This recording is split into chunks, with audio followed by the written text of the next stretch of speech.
This is Akashvani. In the program Spotlight, now we bring a discussion on enhancing defense production to boost Atma Nirbhar Bharat. The participants are Air Vice Marshal Manmohan Bahadur, defense analyst, and Mayank Singh, journalist. Today we are here to discuss about important decisions taken by the Defense Acquisition Council yesterday. Sir, there were important decisions taken yesterday, and in that there are 9 projects about which the Defense Acquisition Council has taken decision, and acceptance of necessity was approved yesterday, sir, which includes 12 Sukhois and multiple other things like heavy mobile vehicles, light mobile vehicles, light armored mobile vehicles. Can you tell us the significance of this decision which was taken yesterday?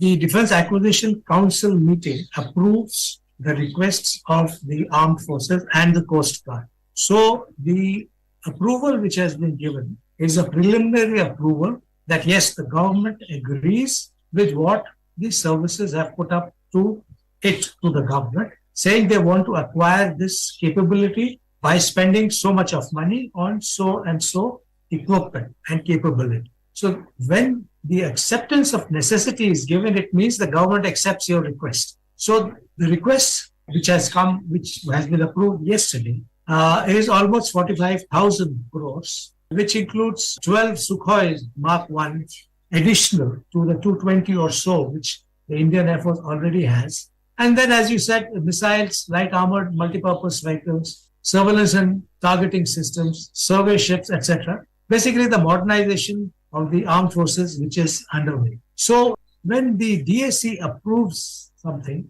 it is the starting process. One must understand this. It is not a grant of money. The government has accepted this. Now the services will put up the requests for proposals, etc., etc. Contract will be made for a particular X amount of money. And the government, once it approves, thereafter the contract is signed and then the process starts. But yes, the DAC approval is the first step. There are multiple decisions, so which is for Army and Navy, Air Force also. Important one is about 12 Sukhois, which will be advanced. And the moot point here is about indigenized processes, sir. So how significant is this acquisition of 12 fighters, which is going to be? Because a normal squadron of the Indian Air Force is comprised of almost 18 fighter aircraft, sir. How do you see the significance of this acquisition? Okay, these 12 which are going to be acquired are to make up the losses which have happened due to accidents, etc. So it is to get back strength of Sukhois and squadrons to what the government had approved earlier. So these 12 which are coming in are replacements for Sukhois that we have lost.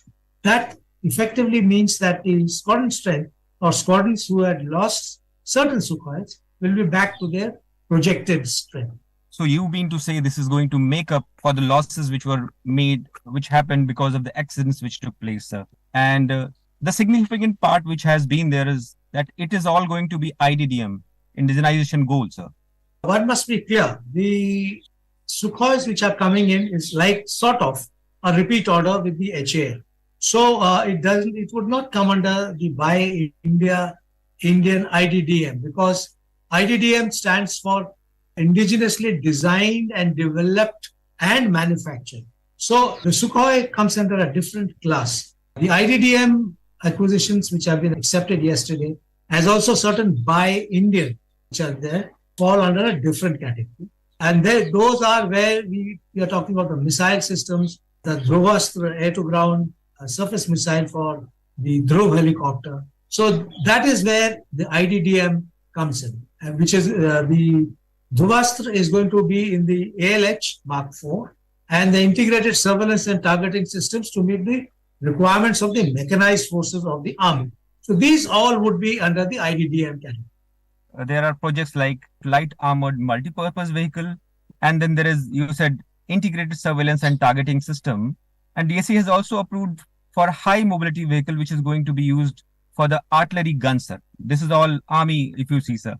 How is it going to strengthen the capabilities once these items will be inducted, sir? The modern battlefield or the battlefield in the future is highly transparent. When we say transparent, it means that the enemy and us too, we too, have a clear transparency of where the equipment of the adversary is. So if we take the artillery guns, for example, When the artillery guns fire, there are weapon locating radars on the other side, which locate where that piece of artillery equipment is situated. That has to move. You have fire and shoot and scoot radars like the Bofors, for example. But other artillery pieces may have to be moved quickly because otherwise the adversary's attack will come on you. Also, when the equipment gets mobilized and deployed, it should have the minimum time. And that's where the swift mobilization would be helped by the high mobility towing vehicles. And that would be for all terrains, whether it is a tough ground or the desert type of surface over which the pieces may have to be moved.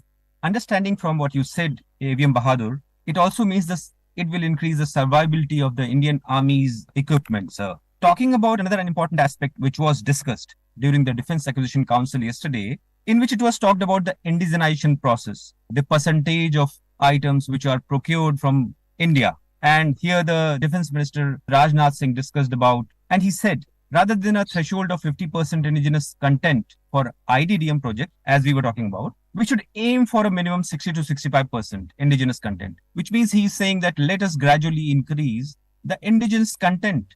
And we had been talking about our strategic autonomy. Is this in that regard? What does it mean? The effort always would be and should be that we have the minimum import content, because once you are importing some items, then you can be held to ransom in a way through delayed tactics of the supplying country. So the higher the indigenous content, ideally it should be 100%, but it's not always possible in the present world. There will always be something that will be imported. But the aim is that the key components must be made within the country. So the Defense Minister's statement that we must try and aim to increase the IDDM content, though the book says, the rule is, it should have 50% minimum. But why not increase it to 60 to 65? And that's an exhortation of the government, which should be taken up by the industry and the R&D establishments to get the indigenous content up. A lot of AONs which have been approved, they have primarily about the indigenous content to be procured. What is your experience the way India has been moving towards indigenization? Just remember one thing, in defense as in foreign policy, irrespective of the government in power, it's a continuum. So equipment bought today will see the war 10 years, 15 years, 20 years hence. And if there is a war today, we will be using equipment bought 20 years back.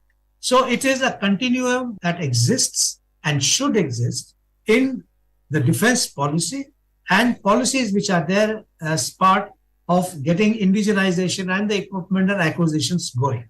So there are ups and downs in the life of a country, in the life of this acquisition process. There is an increase that is happening to make sure that we reach self-sufficiency in our defense procurement, and that's a very good sign. But as I said, it's a continuum that has happened earlier also and is continuing. What we can see is an upward trajectory. Seeing the way the things have been approved in the last few years, which let's say in last decade, which also includes aircrafts like Rafale, and we are also going ahead with processes about 114 single engine aircraft. And in between, we are also thinking of other aspects to it, sir. How do you see, because we often talk about dwindling combat squadrons, and herein we are going to have 12 more Sukhois, which is going to make up for the losses we made. And sanctioned number of combat squadrons is 42 as per the government approvals. Do you think gradually we're going to make up, because we have already been approving about Tejas Mark 1, and also we are working on AMCA? As I said earlier, the 12 Sukhois are to make up the numbers which have been lost due to accidents. They will not increase the squadron numbers. That's number one. To increase the squadron numbers, what we have read in the media is that the Air Force may procure more Tejas Mark 1As. We have placed orders for 123 with HAL, combination of 23 plus 80 Mark 1As. But if the media reports are correct, because the contract for process for 114 fighter aircraft doesn't seem to be happening, because there is nothing like a RFP, which is the starting point of anything. In fact, acquisitions also are not available. So we may be going for more pages. That's going to take time. aircraft manufacturing is just not putting nuts and bolts together. You've got to have infrastructure, tarmac, test pilots, test engineers, and very importantly, skilled engineers to make the aircraft. Minimum we must have is 24 aircraft being made every year. We are still far from it. Efforts are being made. HAL has made a second line as per the media once again. When it comes online and starts producing so that we reach that figure of 24 aircraft per year is important.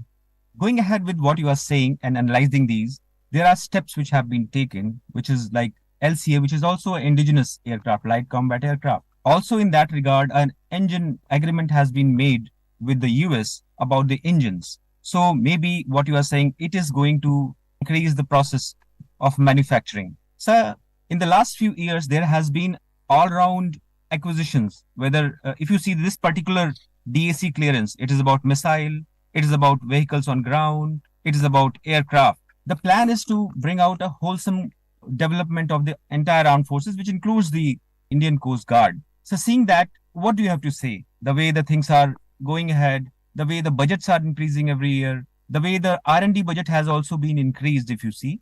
And in that regard, as our defense minister stressed, indigenization is the process in which we have to include the indigenous domestic manufacturers. You must remember that other than the 1962 war, we have always won any other conflict that has been thrust upon us. So whether it is previous decade or the decades before, the acquisitions that were available with the Indian Armed Forces met the task for which they were acquired, that is to safeguard India. So we have to see it as a wholesome process, and the government of the day, of whichever decade you take, has taken that into account so that India is protected and safe.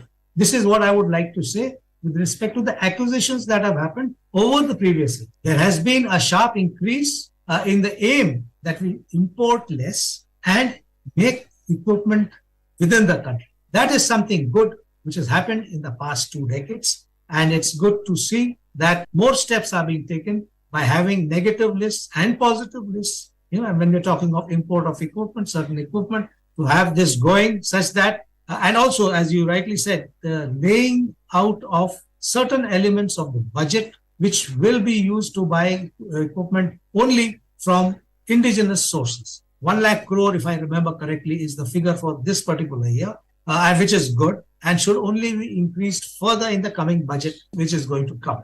Self-reliance or Atma is the buzzword since last almost a decade.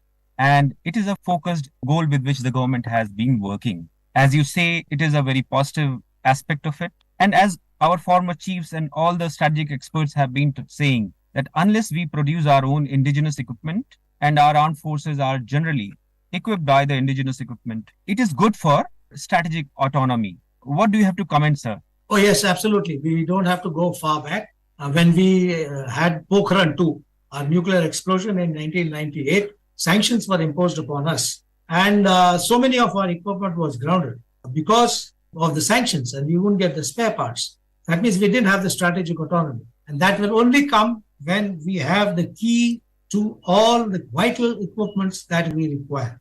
And for that, we have to be, self-dependent on all the vital aspects of our defense procurement and defense deployment plans that we have. That is the only way that we can have the strategic autonomy that we all keep talking about.